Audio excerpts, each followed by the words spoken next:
This is Akineke, Jack is the Truth. I'm delighted to be joined by cruiserweight prospect Richard Riakpore. How you doing, sir? How you doing, man? Nice having me, man. Thanks. Richard, obviously you're working closely with Dillian Whyte. Are you fighting on the undercard? I'm just gonna ask it straight away. Maybe. So there haven't been any news on. I'm gonna be fighting on the undercard for sure. Yeah. Definitely. Brilliant. Dillian seems to be building quite a stable with the likes of yourself, with the likes of Fabio Wardley. How has it been under his tutelage? It's a blessing. It's truly a blessing. He's shown me the game. He gives me the insights which these other fighters don't hear about and don't know about, and it's kind of nurtured me into this business and my growth as well as a fighter, mentally, most important. Like essentially, it's more mental. Those aspects, it's a blessing to really have him around there, kind of just guiding me.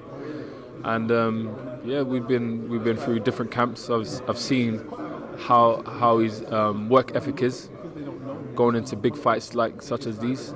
So it's like in there I know what to expect and what I'm going to be going through in the future. So it's not going to be like a shock to me for it. But whereas these other fighters trying to trying to make their names, they wouldn't understand like what it takes to become a champion, to become a world champion, to prepare for world championship fights or guys in the top 15. So yeah, it's a blessing. I can't. Absolutely. Well said. Given the fact that you see all that preparation, etc., how much does it propel you to want to make a mark on your division? The cruiserweight division domestically is it's a busy division, but there are so many opportunities. How keen are you to mix it with the likes of the people that are at the top, or is it one step at a time? Yeah, it's one step at a time, but essentially, we're trying to take over. The division. The division is not like other divisions. It's very interesting.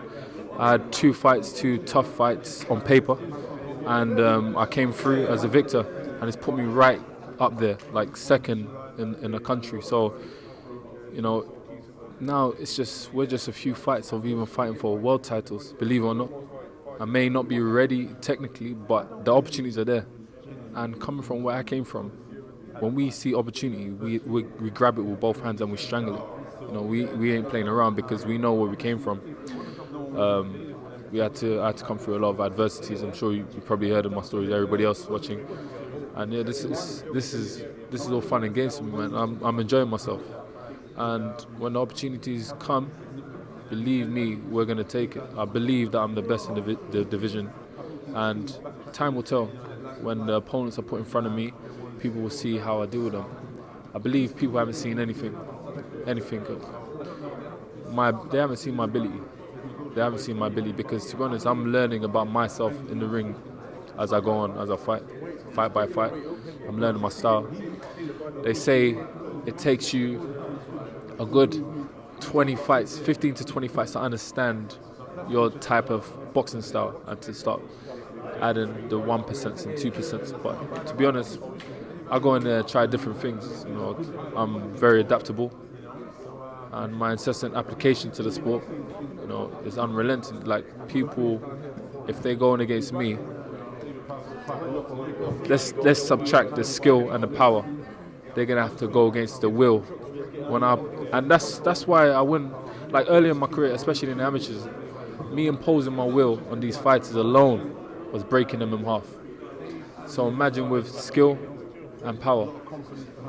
People say that I'm the hardest puncher. I believe so. I've heard it from many people. I'm the hardest puncher in the UK, in my weight division, and they say definitely top 10 in the cruiserweight worldwide, probably even top 5, because I know I study fighters and I study the twists when they throw the shots and the kinetic chain. I really analyze everything, and it's a blessing. It's a God-given attribute, and I'm very grateful. And with my skill and my power, and the more success I get, I use it to help others. I'm sure you probably, if you don't know, I go to a lot of institutions, talk to youth, and encourage, motivate, inspire, and we just keep everything professional, conduct, and it's all about the competitive fights, giving the fans what they want. I'm a big puncher, So you're bound to see knockouts. My last 8 fights, all TKOs, KOs. So, that's what fans want to see. Like the normal boxing casual, they don't want to come and see 4 or 6 or 7 rounds of technical skill. They don't understand how to read or understand what's happening. They want to see somebody get knocked out. That's in the back of their subconscious. They're thinking, I'm going to a boxing match. Somebody's going to get knocked out. I can't wait to see it. And guess who's going to be doing the knockouts? Me. You know what I'm saying? So that's what you're 9-0, 8 KOs. How hard is it to hold yourself back, given that Usyk is vacated all the titles now, he's moving up, they're all available, so they're not as hard to come by, or there's not one route to the division, everybody's scrambling for them.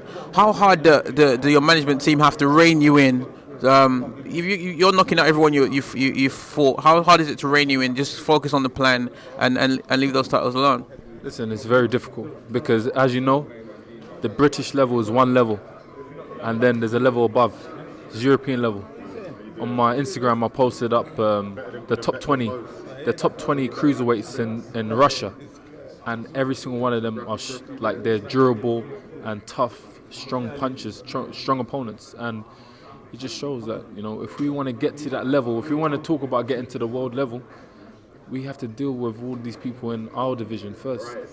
And to be honest, I don't believe most of these other fighters will be able to deal with those opponents on the European level. They will get shown. They will get beaten for sure. Let me ask you this: Anthony Yarde is the exception to that rule, or he's proving the exception to that rule. He hasn't gone down the traditional route that everyone's talking about, dealing with the European or domestic level first. Is that something that you don't subscribe to? You feel that you have to clear out your domestic stable before you move up to the heavyweight, to the world title? Do you think that he's going about it the wrong fashion?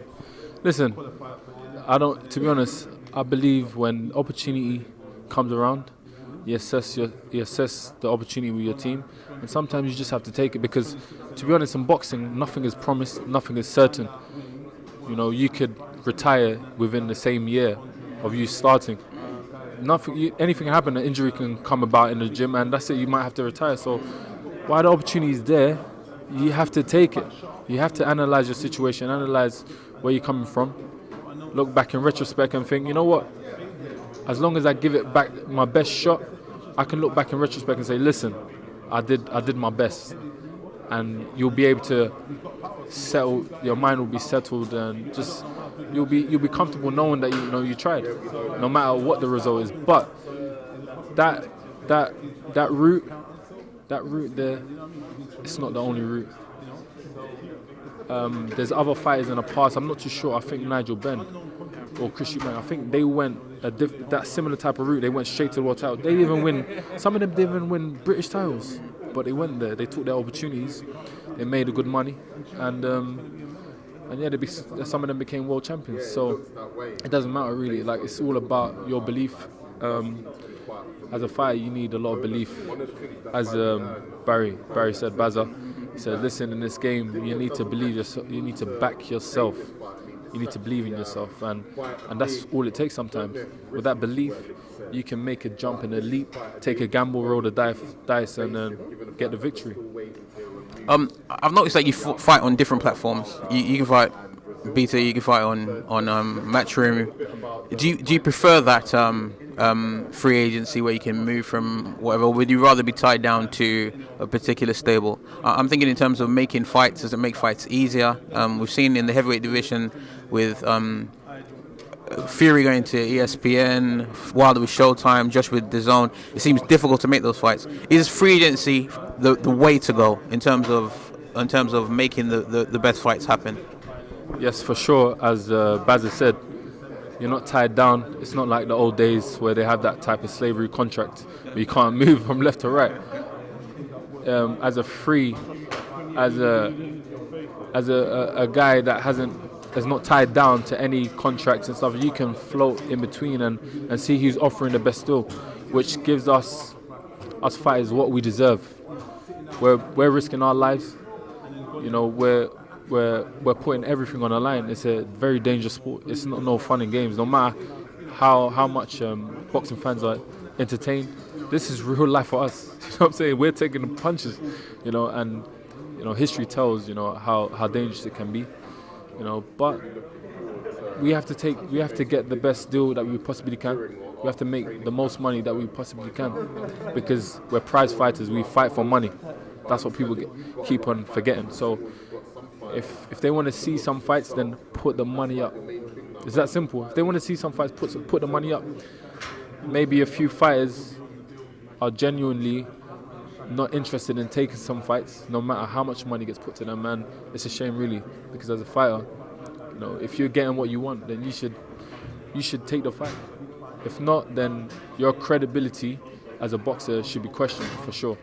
And to be honest, no boxer should go down in history not taking fights when they offered good money. It doesn't matter, because at the end of the day, everybody's a human being. I believe you believe.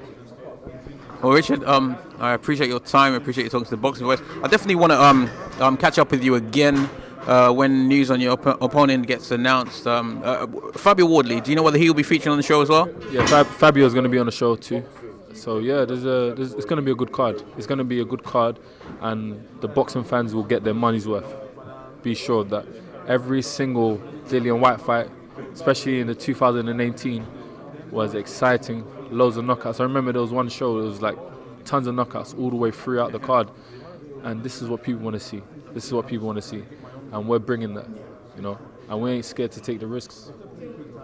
Richard Riakpore, I appreciate your time. Thank you for talking to the Boxing Voice. Feel free to hit the like, subscribe, and share. As always, if you want to support us to the next level, head over to the patreon.com/ThaBoxingVoice. We have tons of exclusive from Border Wars, Entitled, betting shows, the list goes on and on and on. But in addition to that, if you guys have questions for fighters, trainers, and promoters, this is where you can submit them. We will run out, get these questions answered, and put it back on the show just for you guys. Appreciate it.